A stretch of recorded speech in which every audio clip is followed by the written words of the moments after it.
Wilayah Bogor Barat dan Bogor Utara Kabupaten Bogor yang kini tengah menjadi lirikan berbagai proyek pembangunan sejumlah investor kini akan mulai gencar diawasi pengendalian dan pengawasan pembangunannya oleh pihak UPT Pengawas Bangunan 3 wilayah Lewiliang Kabupaten Bogor.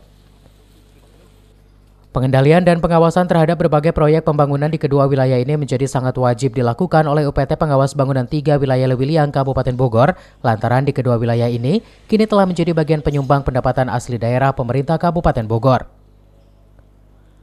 Untuk meningkatkan sektor pendapatan asli daerah melalui bidang pajak perizinan ini, UPT Pengawas Bangunan 3 wilayah Lewiliang Kabupaten Bogor pun kerap kali melakukan penindakan terhadap sejumlah bangunan yang dianggap telah melanggar atau dengan kata lain belum memiliki izin dari pemerintah Kabupaten Bogor.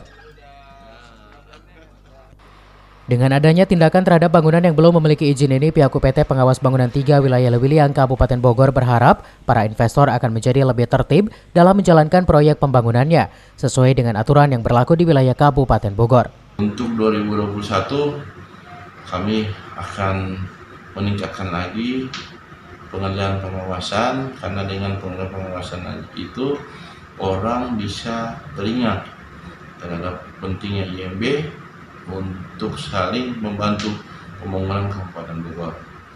Nah, jadi 2021 daerah-daerah potensi seperti Gunung Sindur, Parung Panjang, Ciampea, Luliang itu kita lebih gencar di awal-awal bulan.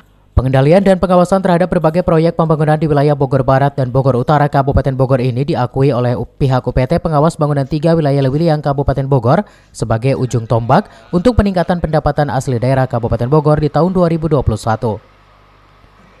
Dari Ciampea, Kabupaten Bogor, Mande Jajar melaporkan.